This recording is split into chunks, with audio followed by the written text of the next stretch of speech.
mysterious and terrifying screams of fallen angels. Amajwi ateye ubwoba kandi amajwi nanone y'amayobera yuzuye amayobera akomeje kumvikana munsi y'umugezi wa Efurate. Ayo ni amajwi ateye ubwoba akomeje kumvikana. Ndaje nyabumvisha. Nukuvuga ngo ururuzi rwa Efurate ubushize narubabwiyeho. Ndi kubabwira ukuntu bahanuye n'iby'intambara ya Isiraheli n'ibiki byose nabibabwiyeho. Uyu mugezi wa Efurate nababwiye ngo ni umugezi uvugwa muri Bibiliya inshuro nyinshi cyane.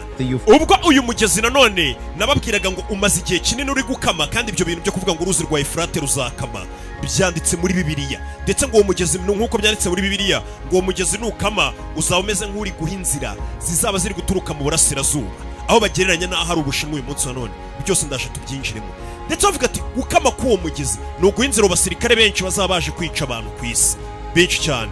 Nanone bakavuga ko urwo ruzi gukama bizatuma abamarayika bazamuka ndetse bifite aho bihuriye n'urwabya ruzaba rwasutswe rw'umujinya w'Imana ruzaba rwasutswe muri uwo mugezi wa Efurate. Uyu mugezi wa Efurate rero nk'uko nabwiye ngo umaze iminsi uri gukama. Uyu mugezi umaze gukama batangiye kugenda babona ibintu bimeze nk'amakave nk'indake zigiye zirimo indani muri aho ngaho kwa kundi umugezi ukama nyine warakamye byo pe. Uwo mugezi umaze gukama batangira kugenda babonamo indake utuntu tumeze nk'utuntu twagira ngo ni nk'utudirishya ariko ducukuye mu bibuye birimo hasi. Batangira kumvamo amajwi azamuka ameze nk'ari kuboroga, amajwi adasanzwe, amajwi ateye ubwoba. Reka ayo majwi namwe nyabumvishe. Abanyamakuru bagiye bari kodinga ayo majwi ari guturuka munsi y'umugezi wa Efurate. Uko uruzi rwa Efurate rugenda rukama bifite aho uruzi rwa Efurate gukama. Ndaje mbabwire uko mu byahishuwe byanditsemo icyatumye uruzi rwa Efurate rukama. Byose turagenda tubihuza na Bibiliya. Gukama k'uru ruzi nta kindi cyabiteye ni ibyanditse muri Bibiliya. Ndaje byose mbagire ku mirongo. Ariko urwo ruzi ubwo rwamaraga gukama cyase ruri kugenda rukamakama cyane rugakabya, amajwi akomeje kugenda azamuka ateye ubwoba. Turasa nabyo kugira ngo tubihuriza. Reka nze mbumvisha ayo majwi. Tega amatwi umva ayo majwi. Aho uruzi rwa Efurate rwagiye rukama hasi hameze nk'aho harimo indake, hameze nk'aho harimo utuntu tw'ubuvumo n'utundi tuntu wagira ngo ni utwenge. Hari guturukamo amajwi avuga gutya bayarikodinze. Nawe uyumve neza amajwi ateye ubwoba.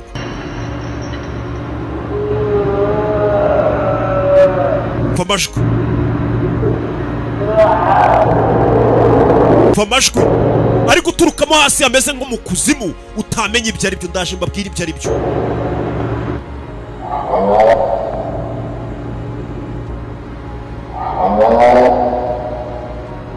Amajwi murayumva?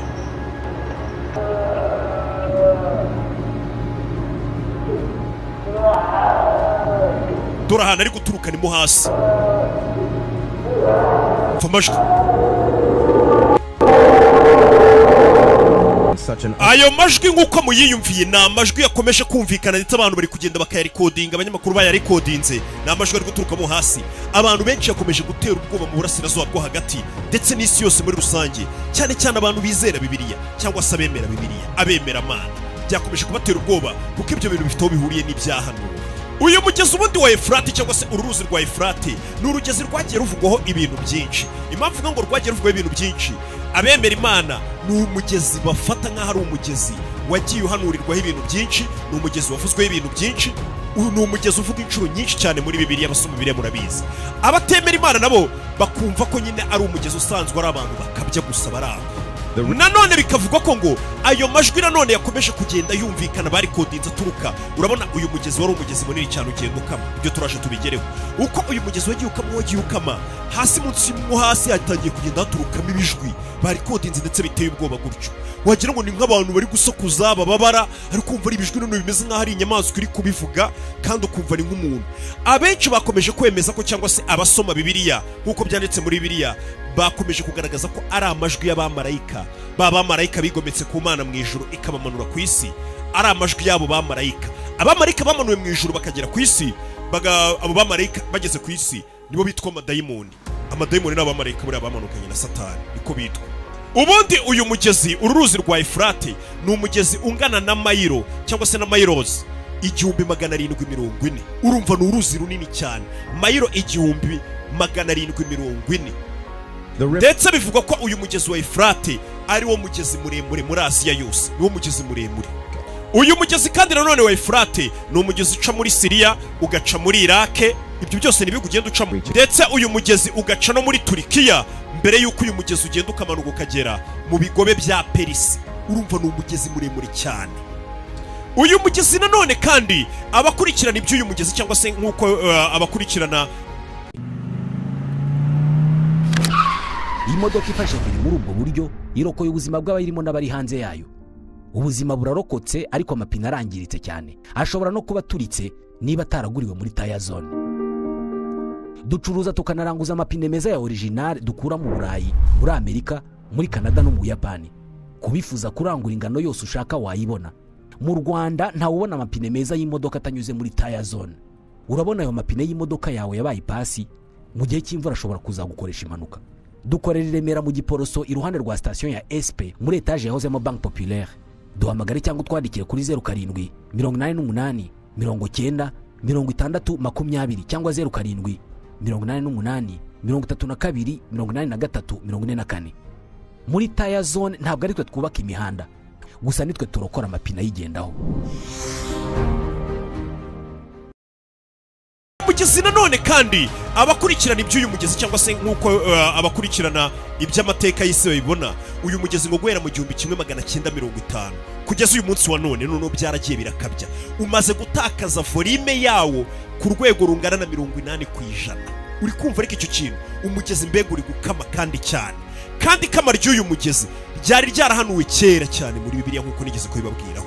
Uyu mugezi uyu munsi wa none tuvugana umaze gukama cyangwa se umaze gutakaza volume ingana na 80% y'iyo yahoranye. Nanone kandi ngo uko uyu mugezi urushaho gukama cyane, abasenga abasoma Bibiliya, ngira ngo hari na benshi muba mukijijwe musenga cyane, murabizi abasoma Bibiliya n'abakozi b'Imana banyu cyabajye banabibabwira. Nimba batayibabwira mujye mwizera no mukore subscribe. Nukuvuga ngo abasoma Bibiliya bamaze kubimenye cyangwa se abemera Imana bose muri rusange, namwe mwese murimo, ngira ngo nta ni gakenya wasanga umuntu atarigeze asoma Bibiliya cyangwa yumveho. Muri Bibiliya icyo gitabo birimo ko gukama k'uruzi rwa Efurate biri kutuganisha ku mperuka, ndetse tuba turi kuyikozaho imitwe y'intoki neza gutya. Gukama k'uruzi rwa Efurate ni ikimenyetso cy'imperuka. Ibyo ni ibintu nawe ubwawe wakwifatira Bibiliya utaje no kubisanga no kuri YouTube channel yanjye nguvuge ngo ndi gutwika. Uya ni ibintu nawe wafata Bibiliya nimba usenga ukajya mu byahishuwe ukabyisomera ko gukama k'uruzi rwa Efurate biri kutuganisha ku mperuka neza turi kuyisatira gutya. Gusa nanone abatemera Imana benshi bo urabizi nawe bashyira mu bwenge bwinshi bagatangira kuvuga bati oya mwivuga ngo ibyo bintu byari byaranditswe muri Bibiliya imyaka irenga 2000 k'uruzi ruzakama bizabituganisha ku mperuka. Atahubwo ni ukubera ibikorwa by'abantu bakoresha ruraruzi nabi, cyane cyane nk'abakora ruraruzi barukoresha mu bikorwa bya muno bijyana kubaka amadame cyangwa se nanone ihinduka ry'ikirere, akaba ariyo mpamvu umugezi uri gukama. Gusa abasoma Bibiliya bo barabizi neza ko birimo kandi byari byaranditswe. Sinumva ko ikintu cyaba cyaranditswe imyaka irenga 2000 kigahanurwa wowe kaza uje kukivuguruza ngo kuko ngo wumva ufite ubwenge ngo umunyabwenge. Buri abantu bitwa ko ngo bafite ubwenge bwinshi niba usanga bashaka gupinga Imana, nako ntago baba bufite biyita. Tutitaye kuri ibyo by'abahakana Imana, umuntu wese usoma Bibiliya cyangwa se wemera Imana azi ko ibyo bintu byo gukama k'umugezi k'uruzi rwa Efurate n'ayo majwi twumvaga tukaba tuyagereranya n'ayabamarayika bamanutse mu ijuru, Imana yamanuye bakaba bafungiye muri uwo mugezi mo hasi, ariko bivugwa bizwi ko ibyo bintu byari byaranditswe muri Bibiliya. Tugiye kubyerekeranye na Bibiliya kugira ngo umenye ibyuko abo bamarayika ari amajwi twumvishe kuko ari abamarayika Imana yafashe igafungira mu mugezi wa Efurate, kandi abo bamarayika ari impamvu Imana yabafungiye muri uwo munsi w'umugezi wa Efurate byanditse muri Bibiliya. Ibyo bintu impamvu nabikubwira ushobora gusoma mu gitabo cy'ibyahishuwe umurongo wa 12 guhera ku gice cya 7 kugira ngo umenye ubundi bano bamarayika byatangiye gute. Uwo murongo uravuga ngo mu ijuru habaho intambara, Mikayeli n'abamarayika be batabarira kurwanya cya kiyoka, ubwo ari we Lucifer nyine icyo gihe bamwitaga Rusoferi, ari we waje guhinduka Sekibi Satani. Mikayeli n'abandi bamarayika barwanya abo bamarayika bari bigometse ku Mana kugeza ubwo babanesheje, baba bamarayika babamanura ku isi, bamanukana na Satani. Satani yamanukanye kubera akavuyo yateje mu ijuru, yamanukanye n'abamarayika benshi amaze gutsindwa intambara bamanuka ku isi. Abo bamarayika gusa bamaze kugera kuri iyi si bo na Satani ntabwo bari bemerewe kwidegembya ngo bakore ibyo bashaka. Ibyo dushobora kubisanga mu byahishuwe, dushobora kubisanga muri Luka, dushobora kubisanga mu gitabo cya Yuda, twabisanga henshi.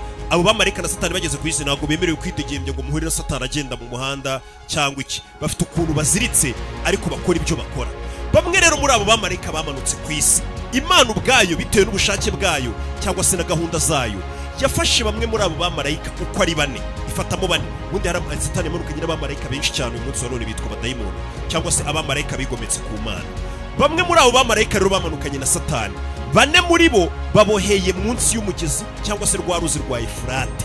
Ibyo ni ibintu bizwi biri mu byahishuye, ndetse akaba ari nayo mpamvu turi kuvuga ati ayo majwi yakomeje kumvikana ubwo uruzi rwa Efurate ruri gukama ni amajwi y'abo bamarayika Imana yafungiye bane munsi y'umugezi wa Efurate, akaba ariyo majwi yabo turi kumva cyangwa se abadayimoni. Hari ushobora guhakana ngo ibyo bintu ntabwo ari byo, reka mbigusomere muri Bibiliya kugira ngo uhite unabihuza noneho n'ukuntu turi kugana mu minsi y'imperuka turi kuyisatira, nk'uko yari yarabihanuye ivuga ngo uruzi rwa Efurate nirutangira gukama uzamugana ku mperuka. Abo bamarayika bamaze kumanukana na Satani rero ku munsi w'imperuka mu byahishuwe, usomye umurongo wa 9 igice cya 13 akaba ariho uhera, haranditse ngo, wumva amagambo ahanditse ngo impanda ya gatandatu cyangwa ishyano rya kabiri, marayika wa gatandatu avuza impanda, numva ijwi riva mu mahembe ane y'igicaniro cy'izahabu kiri imbere y'Imana. Uri kumva ako kantu? Ribwira marayika wa gatandatu ufite impanda riti, bohora abamarayika bane baboheye mu ruzi runini Efurate. Ibi ni byanditse mu byahishuwe. Noneho hano tugeze ku murongo wa 9 w'ibyahishuwe igice cya 14. Impanda yaravuze mu ijuru. Impanda imaze kuvuga cyangwa se ku munsi w'imperuka ngo impanda izavuga mu ijuru. Impanda nimara kuvuga mu ijuru, ijwi ngo rize ribwire marayika riti, bohora abamarayika bane baboheye mu ruzi runini Efurate. Ari byo nababwiraga ngo ubwo Satani yamanukanaga n'abandi bamarayika bari bigometse bakamanuka ku isi, bamarayika twita abadayimoni, bane muri bo Imana yarabafashe kubera gahunda zayo yashakaga kuzabakoresha ku munsi w'imperuka, ibabohera mu munsi y'umugezi wa Efurate mo hasi. Bivuze ngo ari amajwi twatangiye twumva kuba twayahuza n'amajwi, kuko nibijwi bidasanzwe by'ahantu hatangiye gukama muri uriya mugezi, n'abamarayika Imana byifugirwa ko yaboheyemo bane muri uriya mugezi wa Efurate. Ntabwo twaba twibeshye na gato. Ndacyakomeje kubasomera, tujye ku murongo wa 15 igice cya 15 umurongo wa 9 turacyari mu byahishuwe. Imana imaze kuvuga, ibwiye marayika ngo bohora abamarayika bane bafungiye mu ruzi runini Efurate. Nuko abo bamarayika bamaze kubabohora, abo bamarayika bane bari Imana yafungiye muri uwo mugezi wa Efurate. Ndagira ngo wumve ikintu cyatumye Imana yabashyira.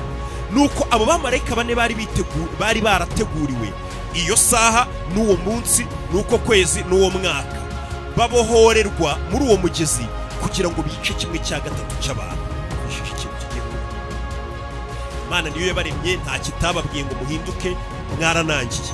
Ni ukuvuga ngo mu byahishuwe handitse ko Imana ku munsi w'imperuka abo bamarayika bane yabashyiriye muri uriya mugezi wa Efurate, ikabahabohera ikahabazirikira kugira ngo umunsi, isaha, ukwezi n'umwaka yahabashyiriye nibigera, nk'uko icyatumye ihabashyira uwo munsi nugera, Imana ngo izabohora abo bamarayika cyangwa se abamarayika twakwita nk'amadayimoni uko ari bane, ibarekure kugira ngo abo bamarayika baze bice 1/3 cy'abatuye isi. Ibyo bintu ni ibintu bizwi ko bigomba kuba.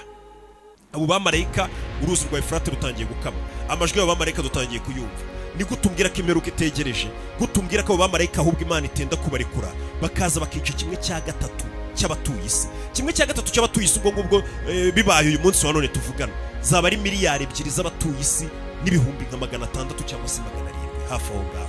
Ibaza abo bantu, abo bamarayika barekuwe bahita baza bakica abatuye isi bangana gutyo. Ibyo byose Imana abasesengura Bibiliya bakavuga ko ishobora kuba yabikora kubera ko abantu banangiye umutima banze kuyumva, kugira ngo irebe ko byibura abantu bakwihana bakicuza. Gusa nanone muri Bibiliya hakomeza havuga ngo Imana izakora icyo gikorwa irekure abo bamarayika uko ari bane baze bice miliyari zigera muri 2.5 z'abatuye isi. Abo bantu nibamara gupfa, abatuye isi bandi basigaye ntabwo bazigira nanone bemera Imana. Muzaguma munangire mubifate muvuge ngo ni icyorezo kibishe, ni ibintu by'amafuti biraho, mbega mu bica amazi. Ariko Bibiliya ivuga ko n'ubundi ngo Imana izakora icyo gikorwa, ariko n'ubundi abatuye isi bakomeze bayica amazi, ntibayigandukire ngo bavuge bati byibura reka twihane, kandi akazaba ari nk'akantu k'akanyafu ko kugira ngo basi hagira benshi bihana bavuge bati reka tugarukire Imana. Ariko ngo abantu bazakomeza, nk'uko biri ikomeza bivuga ngo bazakomeza basenge izo mana zabo zikozwe mu ifeza n'izahabu n'ibiki. Kandi ndababwiye ngo ntago abantu bo kuri isi mu gisenga ibigirwamana bigaragara kujya gusenga igishushanyo, musenga akazi mukora, musenga ubutunzi bwanyu, mbega nibyo bintu byabatwaye umutima nyine ku buryo mutakibonera umwanya Imana. Ubutunzi bw'isi nibibanezeza muri iyi si, nibyo muramya, nibyo Bibiliya rero bivuga ngo bazakomeza basenga ibyo bigirwamana. Ibigirwamana turi gusenga muri iyi minsi ntago ari ukuvuga ngo ni igiti tugenda imbere tukikubita imbere, wapi, nuko nta mwanya tukibonera Imana. Umwanya tuwubonera akazi kacu, tuwubonera ibituyobye, ibiturangaza, uburyohe bw'isi mbega muri rusange. Nibyo ngibyo baba bavuga. Twikomereze. Ikindi kintu impamvu Imana yamanuye bano bamarayika na Satani bakazi kababohera mu isi ntibareke ngo bitegembye kuri iyi si, nuko Imana izi ko abo bamarayika n'ubundi ari abagome, ari abantu babi cyane, bari kudukorera ibintu bitabaho iyo baza kuba babohoye. Reba ibintu badukoresha baziritse iyo baza kuba babohoye. Ndetse wibuka ko n'Imana ijya guteza umwuzure kuri iyi si, nuko byari byaratangiye bitewe n'abamarayika bari barigometse baza muri iyi si, batejemo urugomo ndetse bakuraho icyari kijyanye n'amahame y'Imana yari yararemeye iyi si, batangira kukivanga. Aribwo baje basambana n'abagore bo ku isi, babyarana abana banini, abanefiri, mbega baragenda bigisha ikiremwa muntu iby'urugambi byo gukora intwari. Ibyo byose twarabibonye. Niyo mpamvu kuri uyu munsi wa none bamarayika nyuma y'umwuzure noneho abigometse barafunze, baraziritse. Ndetse ibyo ngibyo mushobora no kubisanga muri Petero wa kabiri igice cya kabiri kugeza ku murongo wa 4, aho handitse ngo Imana ntiyigeze ibabarira abamarayika bakoze icyaha. Imana yarabafashe nanone irabavuma, ibohereza mu kuzimu. Aho ngaho ngo ni muri uwo mwijima Imana yagiye irabafungira, ibabikiye umunsi w'urubanza kugira ngo abaribwo bazacibwa urubanza. Mbega muri make ugwisa ubyumva ko nuko muri Petero wa kabiri habivuga abo bamarayika ko baraziritse na Satani baraziritse, bategereje umunsi w'urubanza. Ndetse nanone ngo bikaba bivugwa ko urwo rusaku rukomeje kumvikana rwa rundi nabumvishije rw'amajwi ari guturuka munsi y'uruzi rwa Efurate, ari amajwi y'abo bamarayika bane Imana yabitsemo aho ngaho, yafungiranye aho ngaho bazarekurwa.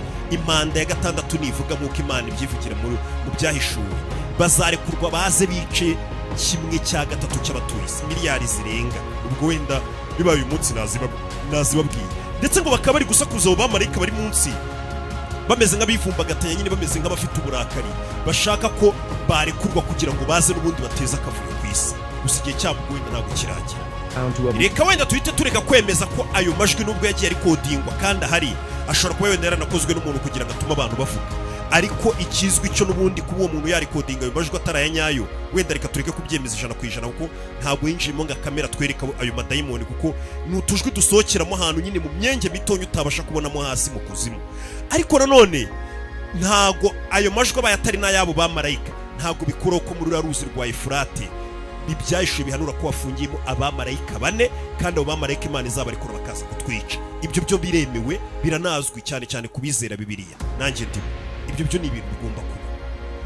Nanone kandi ngo bivuga ko ngo abo bamarayika ngo ubwo bazaba barekuwe ngo baze kwica 1/3 cy'abatuye isi, ngo bazazana ngo n'ingabo ziri ku mafarasi zigera, iyo imibare bavuga mu byashe iyo yikubye ihura na miliyoni 200. Ngo abo bamarayika bazaza bayoboye abasirikare bangana na miliyoni 200, arizo miliyoni 200 z'abasirikare z'abazije kwica 1/3 cy'abatuye isi. Nanone kandi uwanditse iki gitabo cy'ibyahishuwe akomeza avuga ngo abo bamarayika izo ngabo bazazana zizaba ziri ku mafarashi, ngo kandi nerekwa ayo mafarashi. Mbega n'uwari uri kubyereka uwanditse kino gitabo cy'ibyahishuwe ni Yohana, ubwo yari ari ku kirwa cy'Ipatimo, niwe wabyeretswe nyine, niwe wabyanditse, Yohana mukuru niko bamwita. Yohana rero akomeza avuga nk'uwanditse kino gitabo cy'ibyahishuwe, akomeza avuga ati nkomeza kwereka kandi nerekwa amafarasi n'abari bayicayeho, bari bambaye ibyuma bikingira ibituza bisa n'umuriro, naho wakinto n'amazuku. Imitwe y'ayo mafarasi bari bicayeho yasaga n'iy'intare, mu kanwa kayo havagamo umuriro n'umwotsi w'amazuku. Babasirikare miliyoni 200 bazaba baje kutwica, cyangwa se bazaba baje kwica bazaba bari ku isi, cyangwa se nimba bigiye no kuba simbizi bazica 1/3 cy'abatuye isi. Hagakomeza ku murongo wa 18 havuga ngo 1/3 cy'abantu batuye isi cyangwa se bazaba batuye isi mbibona kiri kwicwa n'ibyago uko ari 3 bizabitewe nabo basirikare, ari byo umuriro, umwotsi n'amazuku bivuye mu kanwa kayo mafarasi. Ushobora kumva wenda ngo akanwa k'amafarasi, ariko wenda ugasanga wenda na akanwa ka burende bavugaga, kuko ari byo uyu munsi none biri gukora, ari umuriro wenda bavugaga ari n'amasasu ari n'ibiki, nuko bimeze. Hagakomeza havugana none ku murongo wa 20 ngo abo bantu bose bazicwa pe, abo basirikare bazaza bice 1/3 cy'abatuye isi. Ariko ku murongo wa 20 bihanditse, ngira ngo ni nabyo bitureba twese uyu munsi wa none, kugira ngo nawe uyu munsi utangire ubyumve. Ndabizi abantu benshi barapinga, n'ubu hari abatangiye gupinga batarangije n'ikiganiro cy'abari kuvuga ati rukabari no kutubeshya. Ngiye ndi kukubwira ibintu byanditse, nawe ugafatamo ibyawe. Ku murongo wa 20 ikintu kibabaje gihari, urumva abamarayika bazaza bice 1/3 cy'abatuye isi. Ku murongo wa 20 baravuga ngo ubwo abo bantu bose bazaba bamaze gupfa, ngo nyamara abantu bazasigara ku isi batishwe n'ibyo byago. Bega 2/3 by'abazasigara ku isi, abazarokoka ntibicwe, ntibazihana ngo bareke imirimo y'intoki zabo, ngo bareke gusenga abadayimoni n'ibishushanyo byacuzwe mu izahabu no mu ifeza no mu miringa n'ibyaremwe mu mabuye no mu biti bitabasha kureba cyangwa kumva cyangwa kugenda. Uri kumva ariko icyo kintu Imana izakora icyo kimenyetso, tubibone ko ibintu rwose biri kugana mu meruka, tubibone muri Bibiliya ko byari byarahanuye ibyo bintu byose nk'uko ndi kubikubwira uyu munsi wa none. Dukomeze dupinge, twigire mu byacu, abo bantu bapfe bangana gutya amamiliyari n'amamiliyari, abazarokoka dukomeze tunangire imitima, twigumire muri gahunda zacu, tumere nkaho nta cyabaye. Ari mu mpamvu ni iminsi umuntu agenda we n'ibimenyetso, kubona abantu bari gupfa, ibyahanuye indwara z'ibyorezo ziri kuza ari nyinshi, imyuzure, intambara hirya no hino, nk'ibintu byose nyine bigaragaza iminsi y'imperuka. Ariko ukabona abantu ntabwo babyitayeho, bibereye muri diro zabo, bikomereje gahunda zabo. Nicyo rero kikwereka ko n'ibyanditswe hano mu byahishuwe 9:20 ko kariko bizagira. Abantu ngo bazaguma mu byabo, bareke kwihana, bikomereza utuntu twabo pe, bigumire mu by'isi, ntacyo bibabwiye. Ndetse ku murongo wa 21 hagakomeza havuga ngo habe ngo bihana ubwicanyi bwabo cyangwa uburozi bwabo cyangwa ubusambanyi cyangwa ubujura.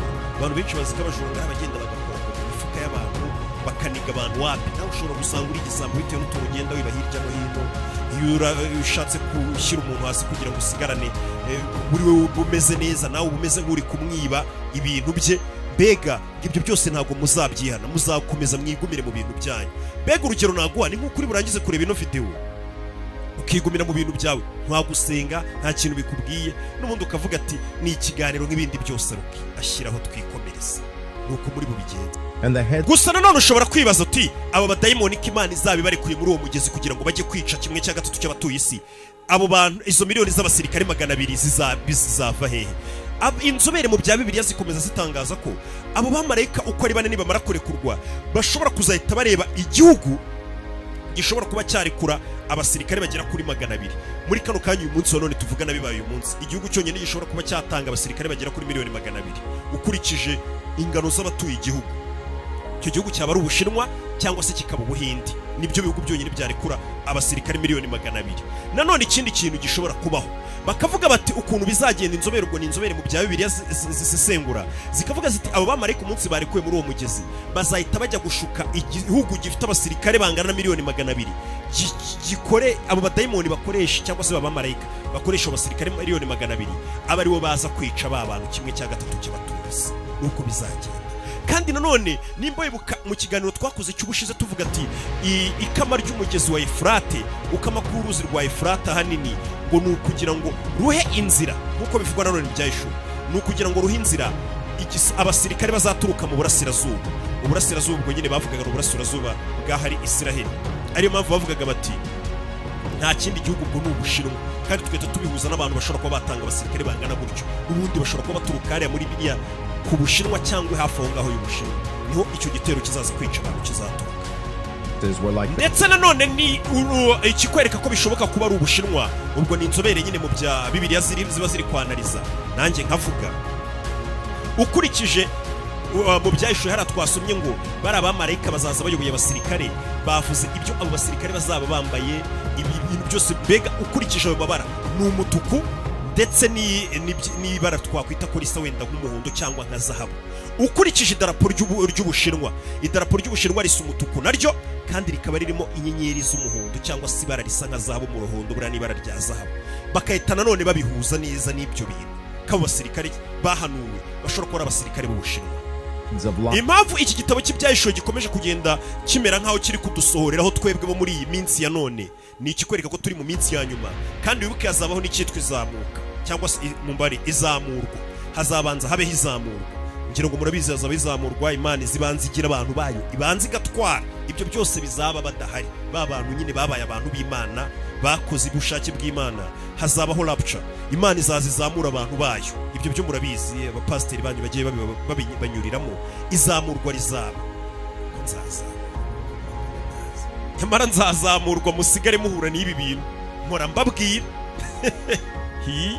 gusa nanone nk'abakoze subscribe kuri YouTube channel ya Rock Entertainment cyangwa se n'abandi mwese muba mubonye kino kiganiro kugira ngo usobanukirwe bino byose mba ndi kukubwira genda nk'uko ushobora gufata igitabo kindi ukagisoma cyangwa ukareba filime yanjye amasaha 5 cyangwa ukwezi ukireba genda ufate bibiri urebe igitabo cy'ibyahishuwe nawe ubashe kugenda ugisoma detaye ku yindi ndabizi gisa nk'ikirimo amayobera ariko ushobora kwegera inzobere mu bya Bibiliya bakajya bagenda bagufasha bakagusobanurira akantu kandi kugira ngo ubashe kubyumva neza ko ibi bihe turimo ari ibihe by'imperuka aricyo gihe mwakagombye kuba mwagarukira Imana mukava mu byo burimo kuko binukanye ariko kose turabisiga bigacaho mugende musome iki gitabo cyangwa se nanjye ko nzajya ngerageza nshobojwe nzajya nzano tugire bimwe tuganira ku byerekeranye na Bibiliya ibyerekeranye na Bibiliya byo hano nayo bemereye ko tugomba kujya tubiganiraho uko byamera kose n'ibindi twabireka buriya ndetse ni nabwo mwabasha gusobanukirwa ibyabo bamarayika n'ingaruka badufiteho kuba baramanuwe kuri iyi si ndetse n'ibyo batuma dukora cyangwa se ibyo dukoreshwa byose ukabasha kubisobanukirwa ndetse ukanamenya kamere y'ibyo biremwa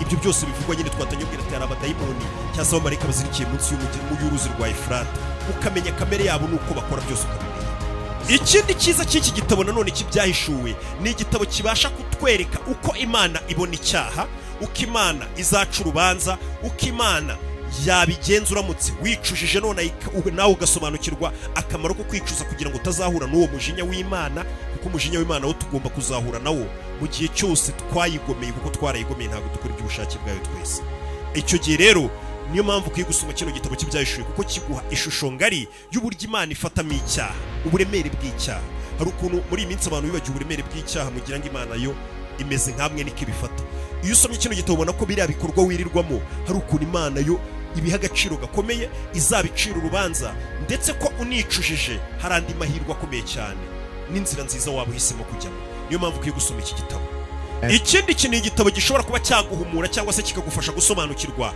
ibyerekeranye n'ibi bibazo byose biri kugenda biba hirya no hino ku isi urabizi niba kubwira ngira ngo nimba sinzi ni Yesu babajije ngo tuzabwirwa n'iki ko imperuka yegereje akabasobanurira ibintu byose akabwira ati ishyanga rizatera irindi bihugu usigaye ubona buri munsi bibyuka bitera ibindi indwara z'ibyorezo uyu munsi haravaho icyorezo kimwe haza ikindi tutari tuzi ibintu nk'ibyo ni byinshi byose ugenda ubireba usomye rero ibyo bintu byose ugenda ubasha kugira ishusho ngari ku minsi ya nyuma ku buryo ibintu bitaba umeze nk'injiji ngo bijye bigucaho uhita uvuga ati nyamara ibintu hari ahantu nabibonye ibi si byo bivugwa hano kugira ngo ube ufite ishusho y'ibyo bintu tube duhumutse twese ibyo ndusha ujye ubishyira muri comment nanjye nsobanurire buriya nsoma comment zanyoreye igihe mbonamo nk'umuntu urenze ariko umbwira ibintu atari koroke naka ngahita avuga ati kabisa ahubwo ibintu nibyo tukagenda duhana ubumenyi kugira ngo cyangwa ukabaza n'abandi barenze nawe ukaza ukabudusagiza kugira ngo twese tugendere ku murongo tube dufite amakuru ikindi kintu nababwira abantu munkurikiye ni uko twese tugomba guhora turi maso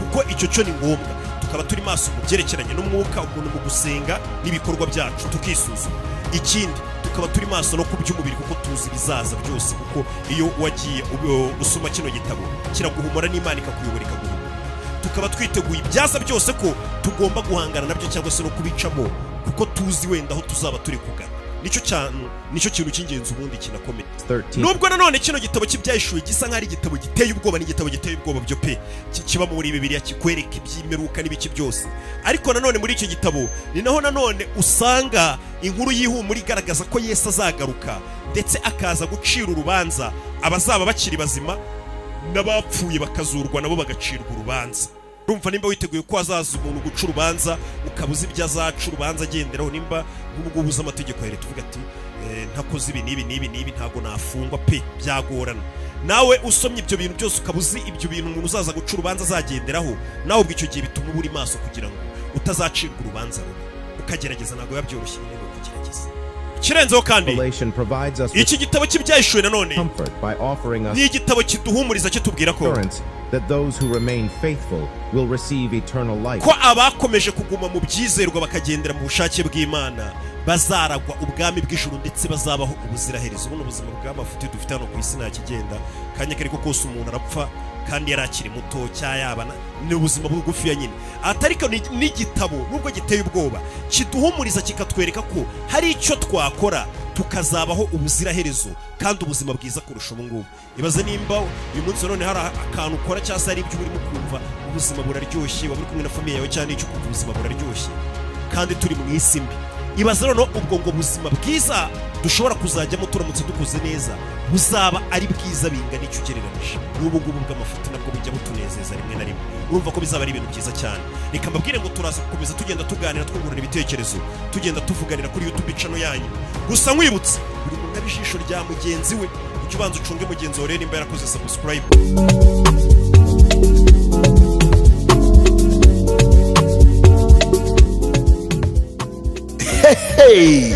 Ye dora gashya dora umuganga uvura abandi nibakoremo nta wundi ni buganga Kivumbi.